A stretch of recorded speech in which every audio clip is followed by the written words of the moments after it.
ଜୟ ଗୁରୁ। ଗହନ କଥା ନାରାୟଣ ମିଶ୍ର ଚ୍ୟାନେଲର ଆଉ ଏକ ନୂତନ ଅଧ୍ୟାୟ, ଯାହାର ନାଁ ହେଉଛି ଡବଲ ଇଞ୍ଜିନ୍, ମାନେ ଚାକିରିଆ ସ୍ତ୍ରୀ।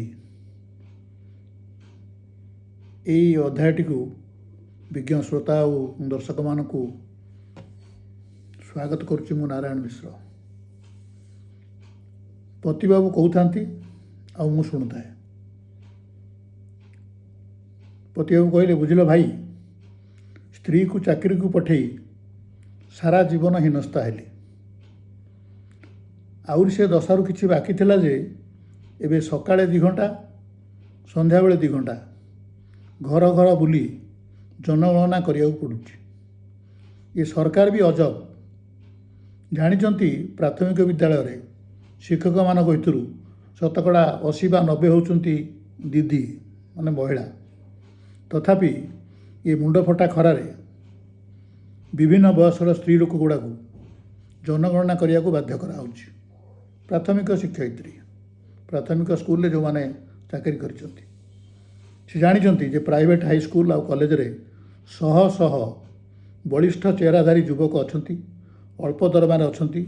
ତାଙ୍କୁ କିଛି ପଇସା ଦେଇ ଯେକୌଣସି କାମରେ ଲଗାଇବାକୁ ସେମାନେ ଚାହୁଁଛନ୍ତି, ସରକାର କିନ୍ତୁ ଚାହୁଁନାହାନ୍ତି। ତାଙ୍କ ଉପରେ ବିଶ୍ୱାସ ନାହିଁ। ତେଣୁ ସେମାନଙ୍କୁ ଜନଗଣନା ନ ଦେଇ ଅତିକ୍ରାନ୍ତ ବୟସରେ ଏକୁଟିଆ ଦିଦି ଜଣେ କେମିତି 50 ଘର ବୁଲି 100 ଘର ବୁଲି ଜନଗଣନା କରିବ? ଏକଥା ଏବଂ ଅନେକ ପ୍ରଶ୍ନ ପଚାରିବ। ଆମ ସମାଜ କଥା ତ ଆପଣମାନେ ଜାଣିଛନ୍ତି ଯେ ସମସ୍ତେ ଗୋଟିଏ ସ୍ତ୍ରୀ ଲୋକକୁ ଏକୁଟିଆ ଦେଖିଲେ ତାହା ତ ହସଖୁସି କରି ଆପଣ ଏହାକୁ ସମସ୍ତେ ଆଗବର। ତେଣୁ ସେଥିରେ ପୁଣି ପ୍ରଶ୍ନର ଉତ୍ତର ସବୁ ଠିକ୍ ଭାବେ ନ କରିପାରିଥିଲେ ଜରିମାନା ମିଳିବ, ଜରିମାନା ଦେବାକୁ ପଡ଼ିବ। ତେଣୁ କିଏ ପୁଅକୁ ଧରି, କିଏ ପୁତୁରାକୁ ଧରି, କିଏ ସ୍ୱାମୀକି, କିଏ ଦିଅରକୁ ବା କିଏ ଚାକରକୁ ଧରି ଘର ଘର ବୁଲି ଜନଗଣନା କରୁଛନ୍ତି। ଯେଉଁ ମହିଳାମାନେ ଜନଗଣନା କରୁଛନ୍ତି ଚାକିରି କରିକିରି ପ୍ରାଇମେରୀ ସ୍କୁଲରେ, ତାଙ୍କ ଭିତରୁ ଆମ ଘରବାଲି ଜଣେ। ତେଣୁ ଅବସର ନେବା ପରେ ବି ସ୍ତ୍ରୀର ଚାକିରିଟା କୁକୁର ପରି ମୋ ପିଛା ଛାଡ଼ୁନାହିଁ। ବୁଝିଲ ଭାଇ, ପତିବାବୁ କହୁଥାନ୍ତି। କିଭଳି ଗୋଟାଏ ଶନି ସପ୍ତାହରେ ସ୍ତ୍ରୀର ଚାକିରି ପାଇଁ ମୁଁ ରାଜି ହୋଇଗଲି କେଜାଣି। ଲାଭ ହେଉଛି 2, କ୍ଷତି ହେଉଛି 8। କ୍ଷତି 8ରୁ ଅଧିକ ହୋଇପାରେ, କିନ୍ତୁ ଲାଭ 2ରୁ କେବେ ବଢ଼ୁନି। ପ୍ରଥମ ଲାଭ ହେଲା କିଛି ଅଧିକା ଟଙ୍କା ଘରକୁ ଆସିଲା, ସେଥିରୁ ତାଙ୍କ ଖର୍ଚ୍ଚ ବାର୍ଚ୍ଚ ସବୁ ପୁଣି ମାଇନସ୍ କରିବାକୁ ପଡ଼ିବ। ଯାହା ବଳିବ ସେଇଟା ଘରକୁ ଆସିବ। ଦ୍ୱିତୀୟ କଥା ହେଲା ଯେ ଅଳ୍ପ କେଇଟା ବର୍ଷରେ ଲାଭଟା କଥା କହୁଛି, ତାଙ୍କ ପଇସାରୁ ଇନଷ୍ଟଲମେଣ୍ଟ ଦେଇ ଋଣ ଆଣି ଜାଗା କିଣି ଘର ଖଣ୍ଡିଏ କରି ମୁଁ ଅଛି। ଋଣ ଶୁଝୁଛି। ଋଣ ସହଜେ ବର୍ତ୍ତମାନ ଶୁଝିବ ନାହିଁ। ଚାକିରି କଲା ପରେ ତ ବୋଧେ ଚାଲିବ। ମୁଁ ପତିବାବୁଙ୍କ କଥାରେ ବ୍ରେକ୍ ଦେଲି। ମୁଁ କହିଲି, ଶୁଣ, ତୁମ ସ୍ତ୍ରୀ ଚାକିରି କରିଛନ୍ତି, ମୋ ସ୍ତ୍ରୀ ଚାକିରି କରିନାହାନ୍ତି। ତେଣୁ ମୁଁ ପ୍ରତିଦିନ ଅଧଘଣ୍ଟା ଲେଖାଏଁ ଗାଳି ଶୁଣୁଛି। ମୋ ସ୍ତ୍ରୀଙ୍କର ବି ଚାକିରି କରିବାର ଯୋଗ୍ୟତା ଥିଲା, କିନ୍ତୁ ମୁଁ କୁଆଡ଼େ ହାକିମାତି ଦେଖି ତାଙ୍କୁ ମନା କଲି। ମୋ ଶାଶୁ ଶ୍ୱଶୁର ବି କୁଆଡ଼େ ରାଜି ହେଲେନି। ତେଣୁ ମୋ ସ୍ତ୍ରୀ କହିବା କଥା ଯେ ମୋ ବାପା ମା', ମାନେ ତା ବରର ବାପା ମା', ମାନେ ମୋ ବାପା ମା' କୁଆଡ଼େ ରାଜି ହେଲେନି, ମୁଁ ବି ରାଜି ହେଲେନି। ତେଣୁ ସେମାନେ ଚାକିରି କଲେନି। ତେଣୁ ପତିବାବୁଙ୍କ ସ୍ତ୍ରୀ ଚାକିରି କରିନାହାନ୍ତି। ଯେହେତୁ କରିନାହାନ୍ତି, ସେ ସବୁଦିନ ଗାଳି ଶୁଣୁଛନ୍ତି। ତେଣୁ ଯଦି ତୁମେ ଭାବୁଛ ଯେ ଚାକିରି କଲେ ବହୁତ କ୍ଷତି ହୋଇଗଲା, ଏ 2ଟି ଲାଭ ଛଡ଼ା ଆଉ କିଛି ଲାଭ ନାହିଁ, ତାହେଲେ ଚାକିରିଟା ଛାଡ଼ି ଦେଉନ। ପତିବାବୁ କହିଲେ, ଚାକିରିଟା ଛାଡ଼ିଦେବାଟା ସହଜ ନୁହଁ। ଜଣେ ବାହା ନ ହୋଇପାରେ, କିନ୍ତୁ ବାହା ହେଇକିରି ଯଦି ଅକସ୍ମାତ୍ ତା ସ୍ତ୍ରୀ ମରିଗଲା ବା ତାକୁ ଛାଡ଼ି ଚାଲିଗଲା ବା କିଛି ଅସୁବିଧା ହୋଇଗଲା, ସେ ସାଙ୍ଗେ ସାଙ୍ଗେ ଆଉ ଗୋଟିଏ ସ୍ତ୍ରୀ ଖୋଜିବ। ହୁଗୁଳିଲା ଦାନ୍ତ କେବେ ବସେନି। ତେଣୁ ଯିଏ ଚାକିରିକି ଗଲା, ସେ ଯାହା ଦରମା ପାଉ ପଛକେ, ସେ ଚାକିରିଟିକି ଯିବା ସାଙ୍ଗେ ତାକୁ ମେଣ୍ଟେନ୍ କରିବାକୁ ପଡ଼ିବ, ଯାହା ଖର୍ଚ୍ଚ ହେଉ। ଏବଂ ସେ ଚାକିରି ଛାଡ଼ିବ ନାହିଁ, ଅବସର ନେବା ପର୍ଯ୍ୟନ୍ତ ଚାକିରି ଛାଡ଼ିବ ନାହିଁ। ପତିବାବୁ କହିଲେ, ମୁଁ କେବଳ 2ଟି ଲାଭ ବିଷୟରେ କହିଛି। ଆଉ ଏବେ 8 ପ୍ରକାର କ୍ଷତି ଯେଉଁ ମୋ ସ୍ତ୍ରୀକି ପଠେଇଲି, ସେ ବିଷୟରେ ଟିକେ ଶୁଣନ୍ତୁ। ପ୍ରଥମ କ୍ଷତି ହେଲା ଯେ ବାପା ମା' ଉଭୟ ଚାକିରି ଗଲେ। ଛୋଟ ପିଲା ଯେଉଁ ଯେତେବେଳେ ବଢ଼ିବା ବୟସ ତାର, ସେ ଗୋଟେ ବୟସ୍କା ଚାକରାଣୀ ପାଖରେ ରହିବ। ସେ ତା କଲଚର ତା ସଂସ୍କୃତିଟା ଶିଖିବ। ଆମେ ସବୁବେଳେ ଭାବୁ ଯେ ବାପା ମା' ଏତେ ଶିକ୍ଷିତ, ପିଲା କେମିତି ଏତେ ଅଶିକ୍ଷିତ ହେଲା। କାହିଁକିନା ପିଲା ବାପା ମା'ଙ୍କ ପାଖରେ ବଢ଼ିନି, ପିଲା ଜଣେ ଚାକରାଣୀ ପାଖରେ ବଢ଼ିଛି।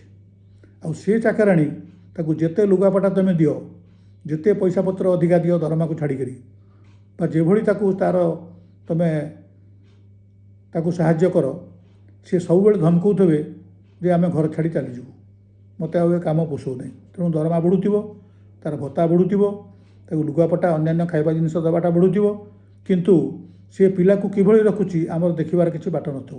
କାହିଁକିନା ମୁଁ ଚାକିରିରେ, ମୋ ସ୍ତ୍ରୀ ବି ଚାକିରିରେ। ଦ୍ୱିତୀୟ କଥା ହେଲା, ମୋ ବାପା ମା', ତାଙ୍କ ବାପା ମା', ମୋ ଭାଇ ଭଉଣୀ, ତାଙ୍କ ଭାଇ ଭଉଣୀ ଯେଉଁମାନେ ସବୁ ଆସିବେ, ସେମାନଙ୍କ ପାଇଁ ଖର୍ଚ୍ଚବାର୍ଚ୍ଚ କରିବା ଦାୟିତ୍ୱ ତା'ର। ତେଣୁ ତା ଟଙ୍କା ବିଷୟରେ କିଛି ପଚାରିବା ଘୋର ପାପ, କେବଳ ପାଟିତୁଣ୍ଡ ହେବା ହିଁ ସାର ହେବ। ଦ୍ୱିତୀୟ କ୍ଷତି ହେଲା ଯେ ନିଜ ପାଇଁ ଶାଢ଼ୀ କିଣା ହେଉ କି ନ ହେଉ, ଆମ ଘର ଲୋକଙ୍କ ପାଇଁ ଶାଢ଼ୀ ପତ୍ର ଲୁଗାପଟା କିଣା ହେଉ କି ନ ହେଉ, ଯେଉଁମାନେ ଆସିବେ ଆମ ଘରୁ ଆଉ ତା ଶାଶୁ ଘରୁ, ଆମ ଘରୁ ଏବଂ ତାଙ୍କ ଘରୁ ଯେଉଁମାନେ ଆସିବେ, ତାଙ୍କ ପାଇଁ କିଛି ନା କିଛି କରିବାକୁ ପଡ଼ିବ। ଭଲ ମନ୍ଦ ଖାଇବାକୁ ଦେବାକୁ ପଡ଼ିବ, ଯିବା ଆସିବା ଖର୍ଚ୍ଚ ବୁଝି ଦେବାକୁ ପଡ଼ିବ। ଇଏ ହେଲା ଦ୍ୱିତୀୟ କ୍ଷତି।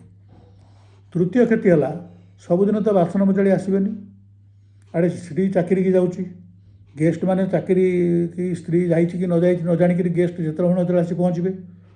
ତେଣୁ ପୁରୁଷ ଲୋକଟିର ଘର ଓଳେଇବା, ବାସନ ମାଜିବା, ରୋଷେଇରେ ସାହାଯ୍ୟ କରିବା, ଅତିଥିଙ୍କ କଥା ବୁଝିବା, ଏସବୁ ପ୍ରାକ୍ଟିସ୍ କରିବାକୁ ପଡ଼ିବ। ଯାହାର ସ୍ତ୍ରୀ ଚାକିରି କରିଛି ସେ ପୁରୁଷ କିଛି ନା କିଛି କାମ ଶିଖିବାକୁ ପଡ଼ିବ। କାରଣ ସବୁଦିନ ବାସନ ମଜାଳି ଆସିବନି, ଆଉ ସବୁଦିନ ବି ଅଧିକାଂଶ ଦିନ ଅଫିସରୁ ସ୍ତ୍ରୀ ଫେରୁଥିବେ ଟାୟାର୍ଡ଼ ହେଇକରି, କ୍ଳାନ୍ତ ହେଇକରି। ତେଣୁ ଗୁଡ଼ାଏ କାମ ଶିଖିବାକୁ ପଡ଼ିବ।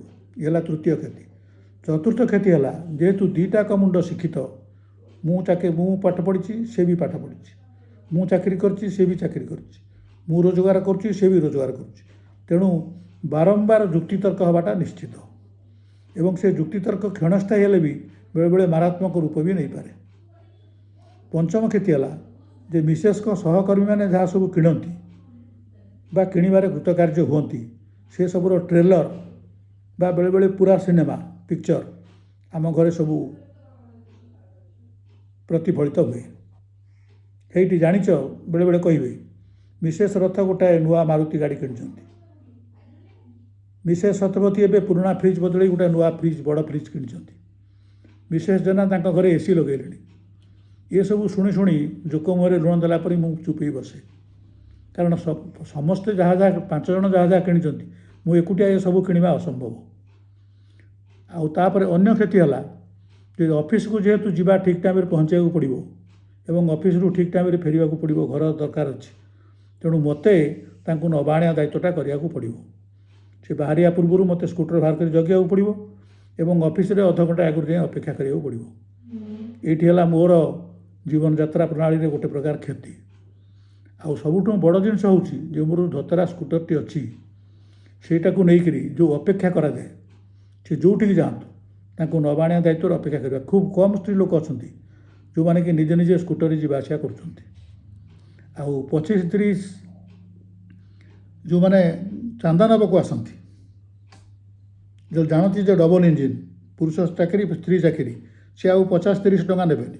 କହିବେ ତୁମ 2 ଜଣ ଯାକ ଚାକିରି 200 ଟଙ୍କା ଦିଅ, ତୁମ 2 ଜଣ 200 ଟଙ୍କା ସମାନ ଦେଉଥିବେ, ତାହେଲେ ତୁମେ 500 ଟଙ୍କା ଦିଅ। ତେଣୁ ଏହାଦ୍ୱାରା କ'ଣ ହୁଏ ନା, ପିଲାମାନଙ୍କ ଭିତରୁ ଅଧିକାଂଶ ସ୍ୱାଧୀନ ହେଇଯାଆନ୍ତି, କେତେକ ନଷ୍ଟ ବି ହେଇଯାଆନ୍ତି। କାରଣ ବାପା ମାଙ୍କର ସିଧାସଳଖ ଅଧୀନରେ, କଣ୍ଟ୍ରୋଲରେ ସେମାନେ ରହିଲେ ନାହିଁ। ଆୟା ପାଖରେ ବଢ଼ିଲେ, ଚାକରାଣୀ ପାଖରେ ବଢ଼ିଲେ। ତେଣୁ ସେମାନେ ବାହାରେ ବୁଲିବାଟା ତାଙ୍କର ଅଭ୍ୟାସ ହୋଇଗଲା ଏବଂ ସେମାନେ ଯେଉଁମାନେ ସହିତ ମିଶନ୍ତି, ଆପଣମାନେ ଜାଣିଛନ୍ତି ଯେ ଖରାପ ଜିନିଷଟା ଜଲ୍ଦି ଶିଖି ହେଇଯାଏ। ତେଣୁ ସେମାନେ ବେଶୀ ଖରାପ ଜିନିଷ ଶିଖନ୍ତି। ତେଣୁ ଘରେ ଆଉ ଏଇ ତ କିଛି କ୍ଷତି ନୁହଁ। ଆଉ ଗୋଟେ ବଡ଼ କ୍ଷତି ହେଉଛି ଯେ ଯେତେବେଳେ ବାହାରକୁ ଆମେ ଯାଉଛୁ, ମୁଁ ଯାଉଛି, ମୋ ସ୍ତ୍ରୀ ବି ଯାଉଛି, ସେମାନେ ଭଲ ଲୁଗାପଟା ପିନ୍ଧିକି ଯିବା ନିହାତି ଦରକାର। ଯିଏ ଘରେ ଅଛନ୍ତି, ଯେଉଁ ସ୍ତ୍ରୀ ଲୋକଟି ଘରେ ଅଛି, ସେ ଯାହା ମନ ତା ପିନ୍ଧିଲେ ଚଳିବ, କିନ୍ତୁ ବାହାରକୁ ଯିବାକୁ ସେ ପିନ୍ଧିକିରି ଯିବ। ତେଣୁ ଯେ ପିନ୍ଧିକିରି ଯାଏ, ସେଇଟା କାହା ଧିଏରେ ଯାଏନି, ନା ଆମ ଘର ଲୋକଙ୍କ ଧିଏରେ ଯାଏ, ନା ତାଙ୍କ ଘର ଲୋକଙ୍କ ଧିଏରେ ଯାଏ। କାରଣ ଚଳିବାଟା ଟିକେ ପରିଷ୍କାର ପରିଚ୍ଛନ୍ନ ହେବାଟା ଅଧିକାଂଶ ଲୋକ ସହିପାରନ୍ତି ନାହିଁ। ତେଣୁ ଡବଲ ଇଞ୍ଜିନ୍ର ଶକ୍ତି ଯେ ଅସୀମିତ ନୁହେଁ, ଏଇଟା କେହି ଭାବନ୍ତି ନାହିଁ। ମୁଁ କହିଲି ତାହେଲେ ତୁମେ ଚାକିରି ଛାଡ଼ିବନି? ନା, ଚାକିରି ଛାଡ଼ି ହେବନି। ଗୋଟେ ସଂସ୍ଥା ଆମେ ନ କରିପାରୁ, କିନ୍ତୁ ସଂସ୍ଥାକୁ ଚଳେଇବା କ'ଣ ହେବ ଆମେ ବୁଝୁଛୁ, କିନ୍ତୁ ସଂସ୍ଥାଟାକୁ ବନ୍ଦ କରିଦେବା ଆଉ ହେଇପାରିବ ନାହିଁ। ମୁଁ କହିଲି ଥରେ, ଆଉ ଥରେ ବି କହୁଛି, ହୁଗୁଲା ଦାନ୍ତ ବସେନି। ତେଣୁ ଯିଏ ବାହା ନ ହେଇଛି ସିଏ ନ ବାହା ହେଇପାରେ, ଅବିବାହିତ ରହିପାରେ, କିନ୍ତୁ ଯିଏ ଥରେ ବାହା ହେଇଛି, ଯଦି ତା ସ୍ତ୍ରୀ ମରିଯାଏ, ସେ ସାଙ୍ଗେ ସାଙ୍ଗେ ବାଳରେ କଳା ମାରି ଡାଇ ମାରି ଆଉ ଗୋଟିଏ ଖୋଜିବ। ଯେତେ ବୟସର ହେଇଥାଉ, ଯେମିତି ହେଇଥାଉ, ଘରକୁ ଗୋଟେ ସ୍ତ୍ରୀ ଲୋକ ତାର ନିହାତି ଦରକାର। ତେଣୁ ଅଧା ତିନିପା ବିଧବା ଛାଡ଼ୁରୀ ଯିଏ ମିଳୁ, ତାକୁ ଗୋଟେ ସ୍ତ୍ରୀ ଲୋକ ଦରକାର। ତେଣୁ ଥରେ ଚାକିରିର ସ୍ୱାଧୀନତା ପାଇଗଲା ପରେ ଅବସର ପର୍ଯ୍ୟନ୍ତ ସ୍ତ୍ରୀ ଲୋକ କେବେ ଚାକିରି ଛାଡ଼ିବ ନାହିଁ। ଏଇ ଯେଉଁ କଥା ଗୁଡ଼ିକ ସବୁ ମୋତେ ବୁଝାହେଲା, ସେଗୁଡ଼ାକ ସବୁ ଯାହାର ସ୍ତ୍ରୀ ଚାକିରି କରିନି, ସେ ଚାକିରି ନ କରିଥିବା ସ୍ତ୍ରୀ ଆଗରେ ଗପିବାଟା ନିହାତି ଦରକାର। କାରଣ ସେ ଜାଣିବା ଦରକାର ଯେ ସେ ଚାକିରିକି ଯିଏ ଯାଉଛି, ଯେଉଁଠି ଯାହା ଘରେ 2 ଜଣ ଚାକିରି କରିଛନ୍ତି, ଦରକାର ହେଉ କି ନ ଦରକାର ହେଉ, ଚାକିରି ଯେଉଁ 2 ଜଣ କରିଛନ୍ତି, ସେ 2 ଜଣ ଯାକ ଶିକ୍ଷିତ ଏବଂ 2 ଜଣ ଯାକ ଯୁକ୍ତି କରିବାର ଧୁରନ୍ଧର। ତେଣୁ ଘରର ଶାନ୍ତି ଯେ ସଦାବେଳେ ରହିବ, ୟାର କିଛି ମାନେ ନାହିଁ। ତେଣୁ ଯେତେବେଳେ ଉଭୟ ସମାନ ହେଇଗଲେ, ଏଥିରେ କ୍ଷତି କିଛି ନାହିଁ। ଆସ୍ତେ ଆସ୍ତେ ଆଧୁନିକ ଯୁଗରେ ଲୋକମାନେ ପୋଷାକ ପତ୍ର ବଦଳୁଛି, ହାବଭାବ ବଦଳୁଛି, କଥା କହିବା ଢଙ୍ଗ ବି ବଦଳୁଛି, କିନ୍ତୁ ସବୁଠୁ ବଡ଼ ଜିନିଷ ହେଉଛି ଯେ ଅଶାନ୍ତିଟା ବିନା କିଣିବାରେ ଘର ଭିତରେ ପ୍ରବେଶ କରୁଛି। ଉଭୟ କ୍ଳାନ୍ତ ହେଉଛନ୍ତି, ଉଭୟଙ୍କୁ ହାକିମାତି ଦେଖିବାକୁ ଚେଷ୍ଟା କରୁଛନ୍ତି ଏବଂ ତାଦ୍ୱାରା ଚାକିରିଆ ସ୍ତ୍ରୀ ପୁରୁଷକୁ ସମାସ୍କନ୍ଦ ଭାବୁଛି, ପୁରୁଷ ବି ତାକୁ ସମାସ୍କନ୍ଦ କରିସାରିବା ପରେ ପୁଣି ତାକୁ ତଳ ଲେବୁଲରେ ରହିବାଟା ଆଶା କରୁଛି। ତେଣୁ ଏଇ ଯେଉଁ ଆଶା ନିରାଶା ଭିତରେ ଅଶାନ୍ତି ଗୁଡ଼ିଏ ଖାଲି ବିନା ପଇସାରେ କିଣା ହେଉଛି, ଆଉ କିଛି ଲାଭ ନାହିଁ। ତା ମାନେ ନୁହଁ ଯେ କେହି ଚାକିରି କରିବା ଉଚିତ ନୁହଁ, କିନ୍ତୁ ଚାକିରି କଲେ ବି ଘର ଭିତରେ ପରସ୍ପର ପ୍ରତି ସମ୍ମାନ ରହିବା ଦରକାର। ମୁଁ ଚାକିରି କରୁଛି, ମୁଁ ଖଟୁଛି, ସିଏ ଚାକିରି କରୁଛି, ସିଏ ବି ଖଟୁଛି। ମୁଁ କେତେବେଳେ ଚାହା କରିଦେଲି, ବା ମୁଁ କେତେବେଳେ ପରିବା କାଟିଦେଲି, ମୁଁ କେତେବେଳେ ବାସନ ମାଜିଦେଲି, ମୁଁ କେତେବେଳେ ଘର ଉଡ଼େଇଦେଲି, ଏଥିରେ କେବଳ ଯେ ପରିଶ୍ରମ କିଛି ହୁଏ ସେ କଥା ନୁହେଁ, କିନ୍ତୁ ଫଳସ୍ୱରୂପ ଶାନ୍ତି ବିରାଜମାନ କରେ। ତେଣୁ ଚାକିରିଆ ସ୍ତ୍ରୀ ଯେଉଁ ଡବଲ ଇଞ୍ଜିନ୍, ସେଇଟାକୁ ଯେଉଁ ବାହାରୁ ଦେଖିକରି ଭାବାଯାଏ ଯେ ଏମାନଙ୍କ ପାଖରେ ପ୍ରବଳ ପଇସା, ଏମାନେ ବହୁତ ଶାନ୍ତିରେ ଥିବେ, ଏସବୁ ସମ୍ପୂର୍ଣ୍ଣ ମିଥ୍ୟା। ଯେଉଁ ଘରେ ଉଭୟ ଚାକିରି କରି ପରସ୍ପର ପ୍ରତି ସମ୍ମାନ ଥାଏ, ସେହି ଘରେ ହିଁ ଶାନ୍ତି ଥାଏ। ଭାବୁଛି ଆପଣମାନଙ୍କ ଭିତରୁ ଯେଉଁମାନଙ୍କ ଘର ସ୍ତ୍ରୀ ଚାକିରି କରିନାହାନ୍ତି, ସେମାନଙ୍କ ପ୍ରତି ସେତିକି ସମ୍ମାନ ରଖିବା କଥା ଯେଉଁମାନେ ଚାକିରି କରିଛନ୍ତି ତାଙ୍କ ପ୍ରତି ଯେଉଁମାନେ ରଖୁଛନ୍ତି। ଆଶା କରୁଛି ଆମେ ଏଥିରୁ ଅଳ୍ପ କିଛି ଶିଖିବା।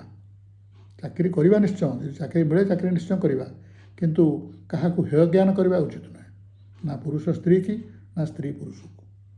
ଆଜି ପାଇଁ ଏତିକି, ନମସ୍କାର। ଆଶା କରୁଛି ଯଦି ଅଧ୍ୟାୟଟି ଭଲ ଲାଗେ, ଆପଣମାନଙ୍କ ଭିତରୁ ଯେଉଁମାନେ ସବସ୍କ୍ରାଇବ୍ କରିନାହାନ୍ତି ଚ୍ୟାନେଲଟି ସବସ୍କ୍ରାଇବ୍ କରିବେ। ଯଦି ଅଧ୍ୟାୟଟି ଭଲ ଲାଗେ, ଯେଉଁ ଡବଲ ଇଞ୍ଜିନ୍ ଚାକିରିଆ ସ୍ତ୍ରୀ, ଏଇଟିକି ନିଶ୍ଚିତ ସାଙ୍ଗମାନଙ୍କ ସାଙ୍ଗରେ ହ୍ୱାଟ୍ସଆପ୍ରେ ସେୟାର କରିବେ, ଲାଇକ୍ କରିବେ। ରହିଲି, ନମସ୍କାର।